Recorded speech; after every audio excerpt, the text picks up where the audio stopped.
नमस्कार साथियों, आप देख रहे हैं दैनिक टाइम्स कुलदीप उदय के साथ। और आज हम डिस्ट्रिक्ट रेवाड़ी के अंदर खालेटा गांव में उपस्थित हैं और खालेटा पहाड़ी की तलेटी में खालेटा धाम है। यहाँ पे आप देख पा रहे हैं बाबा श्याम जी का मंदिर है यहाँ, और काफ़ी प्रसिद्ध मंदिर है। आज हमने सोचा कि आपको इस मंदिर के दर्शन करवाएं, लेकिन एक मेन सूचना हम आपको देना चाहेंगे। आने वाले 8 अप्रैल को यहाँ पे गौशाला का उद्घाटन है। गौ माता के लिए यहाँ पे गौशाला का उद्घाटन होगा, और यहाँ पे उसके साथ साथ ही भंडारा भी है। जो दूर से भक्तजन आएंगे उन सभी के लिए यहाँ भंडारा भी होगा। जो प्रसाद बनाया जाएगा सभी के लिए बनाया जाएगा। ये देखिएगा, इस मंदिर के अंदर की जो स्थान है वो दिखाना चाहते हैं। हर तरफ यहाँ पेड़ लगा रखे हैं हरियाली के लिए, और बिल्कुल शांत वातावरण। सबसे मेन बात यह है कि पहाड़ी की तलेटी के साथ इधर ये मंदिर बना हुआ है, और बहुत ही यहाँ शांति प्रिय स्थान है ये। यहाँ जो महाराज जी हैं उनका क्या कहना है इस स्थान को लेके, और कब इस मंदिर का निर्माण हुआ था, ये सभी हम आपको दिखाएंगे यहाँ इस मंदिर के निर्माण के बारे में। ये देखिए सामने श्री श्याम जी का जो मंदिर मेन स्थान जो अंदर है, वहाँ के हम आपको दर्शन करवाएंगे। क्योंकि हर मंदिर में कोई ना कोई देवता का एक पवित्र स्थान होता है, वहाँ उनकी प्रतिमाएं होती हैं। उनके दर्शन करने के लिए लोग दूर दूर से आते हैं। हमारी भावनाएं जुड़ी होती है उस स्थान से।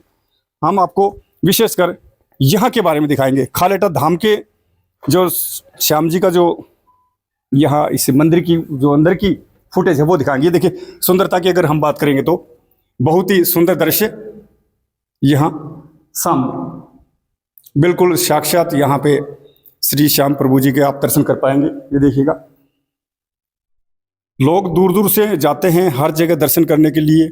ये हम आपको बिल्कुल क्लोज जाकर दिखाएंगे। यहाँ ये देखिएगा सामने प्रभु श्री श्याम जी के दर्शन आप करिए। यहाँ इस मंदिर की ये खासियत है। और अभी आने वाली 8 अप्रैल को यहाँ पे गौशाला का उद्घाटन है। उसके अंदर आप सभी भारी मात्रा में यहाँ पहुँचिएगा, और यहाँ पे गौ माता को अपने हाथों से जितना भी बन पाए आपसे उनको प्रसाद ग्रहण करवाइए, और आप खुद भी इस भंडारे के अंदर प्रसाद ग्रहण करिए।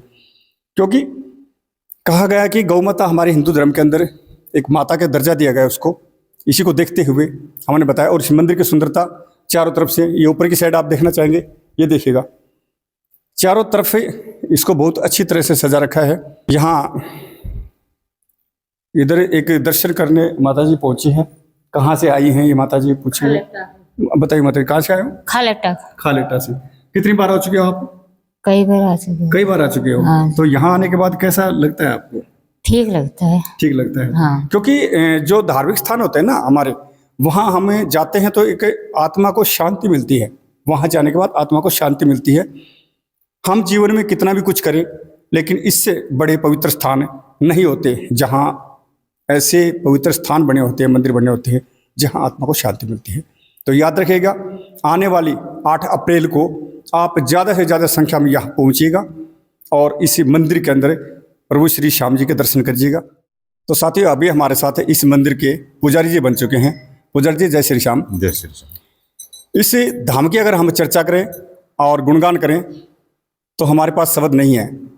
लेकिन इस धाम पे आए दिन प्रतिदिन कोई ना कोई यहाँ भक्तजन पहुँचते हैं, और इस धाम की दिन प्रतिदिन चर्चा हो रही है। लेकिन अभी जो 8 अप्रैल को यहाँ उद्घाटन होना है गौ माता का, उस विषय को लेकर हम यहाँ पहुँचे।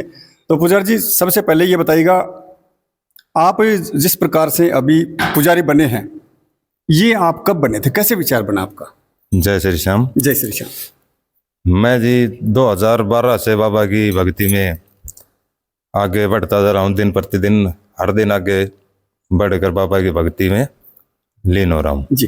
कैसे आपको ये मतलब सोचा आपने कि मैं भगत बनूं, और क्या दृश्य हुआ आपको, उसके बारे में बताइए, खुलासा ही कीजिएगा। बाबा की भक्ति में जैसे जैसे मैं आगे बढ़ता गया जी, और मन की उत्सुकता बढ़ती गई। धर्म कर्म के मार्ग पर आगे बढ़ने का मन हर तरह से बढ़ता गया। हाँ जी। तो यहाँ जो भगतजन दूर से आते हैं, हर भगत ये चाहता है कि हमारे कष्टों का निवारण हो। तो यहाँ बाबा श्याम के आशीर्वाद लेके किस प्रकार से उन कष्टों का निवारण होता है? बाबा का दरबार दोनों की अर्श को लगता है जी, और दरबार के समय जो भी दिक्कत होती है किसी भी प्रकार की, उन सभी का समाधान होता है। किस प्रकार से समाधान होता है, कैसे होता है समाधान? झाड़ा लगाया जाता है जी। और बाबा की मेहर से, बाबा की कृपा से उनका सभी का कष्ट हरा जाता है। आप अपने कर कमलों से झाड़ा लगाते हैं, हाँ जी। लेकिन वो झाड़ा लगाते हैं तो आप क्या गुणगान करते हैं, क्या आपके दिमाग के अंदर आता है कि उन भक्तजनों को आराम होता है?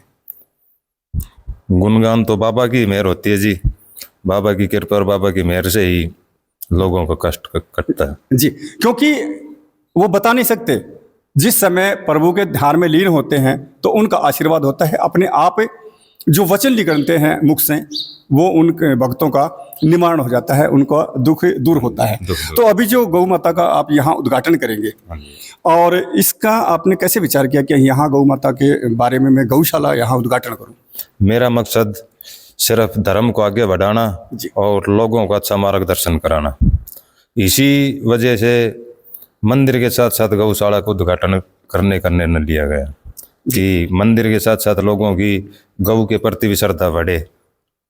इसी मार्ग से मैंने गौशाला बनाने का निर्णय लिया, क्योंकि जहाँ श्री श्याम वहाँ गौ माता का निवास होगा।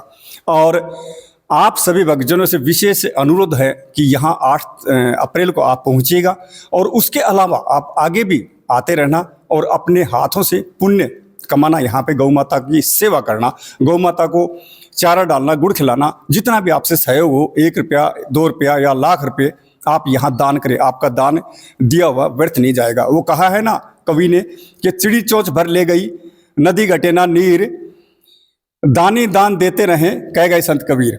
ऐसा है महाराज जी। बिल्कुल। तो आप इसी परंपरा को जो चलाएंगे तो आपके साथ ही काफ़ी भक्तजन भी जुड़ेंगे, तो आप अपने उन भक्तजनों को क्या कहना चाहेंगे? मैं उन भक्तजनों को यही कहना चाहूँगा कि भाई सभी आपस में मिलजुल कर सहयोग करें और गौशाला को आगे बढ़ाएं, इस मंदिर को आगे बढ़ाएं और सभी को धर्म के प्रति प्रेरित करते रहें। क्योंकि गौ माता को हमारे हिंदू धर्म में गौ माता का दर्जा दिया गया, लेकिन आए दिन प्रतिदिन गौ माताओं पे जो अत्याचार हो रहे हैं, जिस प्रकार से रोडों पे हम देख रहे हैं, मंडियों में हम देख रहे हैं, और बाहर से इनको लेके जाते हैं आके उन इंसान, जो इनकी रोकथाम भी प्रशासन भी कर रहा है और हमारे जो क्षेत्र के समाज सेवी हैं और आप जैसे जो गौ भक्त हैं वो भी कर रहे हैं। लेकिन ये ऐसा क्यों हो रहा है, इसका मेन मकसद क्या है, क्यों होता है ऐसा गौ माता के साथ?